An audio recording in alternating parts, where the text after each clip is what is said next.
Hi everyone, G here. Today I'm here with a new book I read that was published this year called Made in Korea by Sarah Suk. About the author, Sarah Suk lives in Vancouver, Canada, where she writes stories and admires mountains. When she's not writing, you can find her hanging out by the water, taking film photos, or eating a bowl of bingsu. Made in Korea is her first novel. So first things first, I'm really interested in Asian American young adult literature. That is my ultimate passion that I really read, but I haven't been as good. I'm not gonna lie, I haven't been as good. As much as I'm interested in it, I haven't been as good and diligent in finding a lot of current Asian American literature, and I'm behind. So recently I was looking at what kind of new books were published in 2021, and the cover really drew me in. Okay, the colors are super vibrant, and I like the bold colors, the blue and the pink and the purple. I love that color combo. And then I looked at the summary, and it had something about, okay, these two people, Korean American students, they are selling K-beauty. And I thought, oh, I read books with K-pop themes. I've read one with like K-drama kind of theme, but nothing with K-beauty. So I'm really interested in how are they utilizing new culture, especially Korean culture and Korean popular culture and Korean products, to weave into the narrative. So I thought it would be a very interesting read. This is about two characters, one a female Korean American Valerie Kwon and Wes Jung, who refers to himself as a third culture kid, which means he was raised predominantly in a culture that is very different from his parents' culture, and that a lot of the times he was moving around. So in the story, you will actually, which I'll refer back to, he talks about how he has these identity crisis of who he is because he's just been around many places. So we have Valerie Kwon. She is in high school, and she and her cousin Charlie already have a really booming business selling K-beauty at their high school. But then Wes Jung, he's a new student, enters the picture and then threatens Valerie Kwon and Charlie's business because he starts selling K-pop merchandises in his school, K-pop merch. And including that, he has some K-beauty products as well. And so Valerie's and Wes's customers are overlapping. So they're definitely starting to be rivals. And then Valerie initiates a bet and says whoever earns the most at the end of the year gets to keep the other's money. Winner takes all. Now the stakes are pretty high because for Valerie, she's had this business for a really long time, and she's actually doing it because, one, to prove to her mother that she can be very independent, and number two, that because she wants to earn the money and take her grandma on a trip to Paris. Her grandma is starting to get really feeble, and so she wants to go with her to travel before her condition gets worse. And then three, Valerie, that's kind of all she knows. She really relies on this business to really build her identity. So it's part of her. So it's a lot riding on her, but Wes as well, because Wes wants to apply to music school and he doesn't have money. His parents don't really support him going to music school, so he has to do a lot independently, earn the money for application and possible other fees that he's going to incur if he goes into college. They're going through this rivalry and the things that happen to them through the process, and at the end, the summary says is the competition is much more than either of them bargained for. So what's really interesting about this book is that it happens in the school ground. And a lot of the Asian American young adult literature that I read is middle grades and young adult. There's a lot of talk about academic pressure, the need to succeed academically, right? But here, it's not really a focus on what grades you get, what school you go to. It's more so the school grounds become a place where students can really, it nurtures students to be entrepreneurs.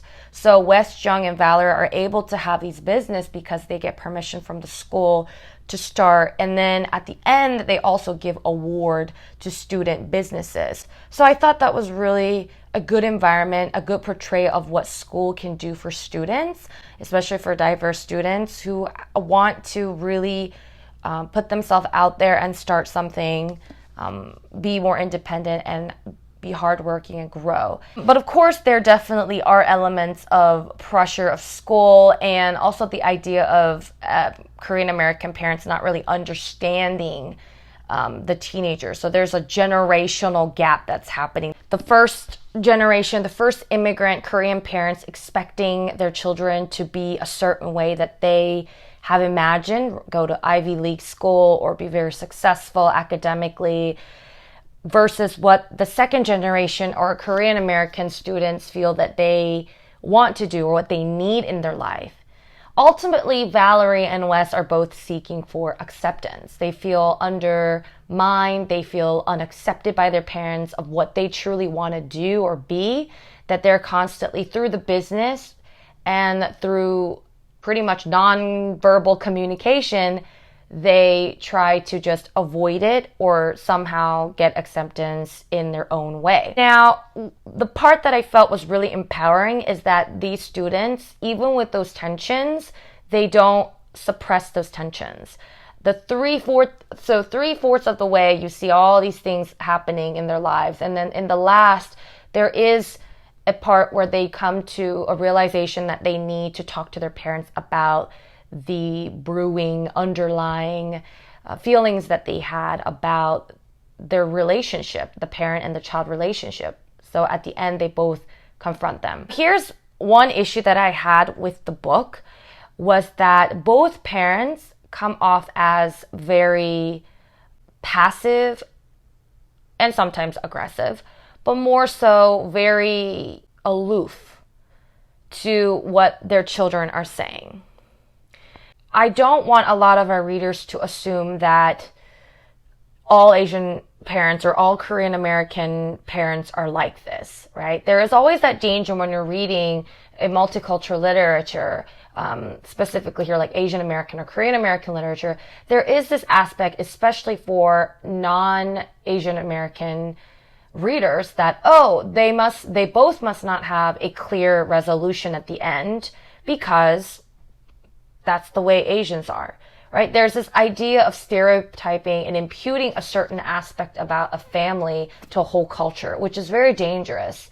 And if you have parents like me, I actually were able to talk to my parents about certain issues that I had, and we had conversations, and we come to a place and we come to an agreement of something, right? So there is definitely that aspect. So try not to impute all the aspects of what's happening in the story as a cultural thing. That's very dangerous to do. And also, I really like the aspect that they were frankly talking to their parents about the issues.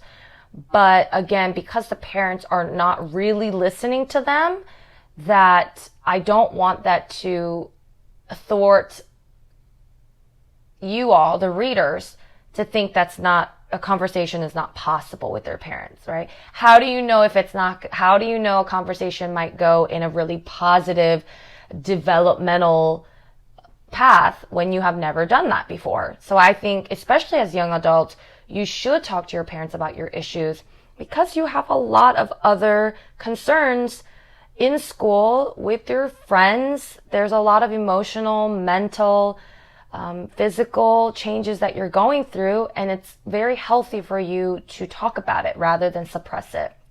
And if you're an Asian American young adult listening right now, statistically, Asian Americans are most likely to not seek therapy because this is cultural, but this is what the scientists assume is that culturally we are shamed to talk about our private lives.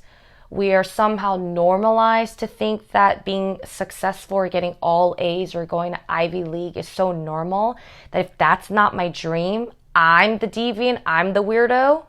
That's not true. One thing you do have to remember is that you are human. Even though culture, our home culture, has huge impact in how we associate with the society, with our friends, with our family, there are ways that as an independent thinker, if you have issues with people, you need to talk to them about it. Don't suppress it. Do not think it is normal for you to be this overachiever or satisfy your parents all the time. I think people also have to understand, yes, my parents have a positive trajectory of who I can be, but there's a healthy way. But if you're starting to feel a certain way about it and it gets you really emotionally lethargic, physically reactive, mentally reactive, I think it's really important that you seek out for help or talk about it, right? Just talk about it. Write it out in a diary. Do something. Find ways. More Asian Americans should talk about the issues that they have. It's normal. You are a human being first. So, how do I feel about this book? It was really fast-paced, and it's like a lot of the other young adult romantic comedy books, right? Rom-com. So romantic young adult literature with a little twist of the Korean culture added to it, Korean American students' identity growth. There is a part of teenage drinking, so if you're sensitive about contents of that, you should avoid maybe like middle part of it. There is some drinking aspects there. But overall, it was okay. I say okay because you'll learn in my other reviews that I really like to read books that really incorporate everyday teenage lives with some twist of culture, like with some sprinkle of culture or lots of culture. I like that. But also that addresses issues of race and racism. That's what I really look for, because I think it's good to have these kinds of books, but we really need to talk about race and racism. But here they don't really address any race and racism, but it's just purely about entrepreneurship of Korean Americans and just struggles to be accepted. So that's kind of overall. There are other books that I have lined up that I'm going to review that I think is really good if you are wanting to know more about books that address race and racism and ethnic identity. Stay tuned. I'm going to come back with another book review soon. Thanks.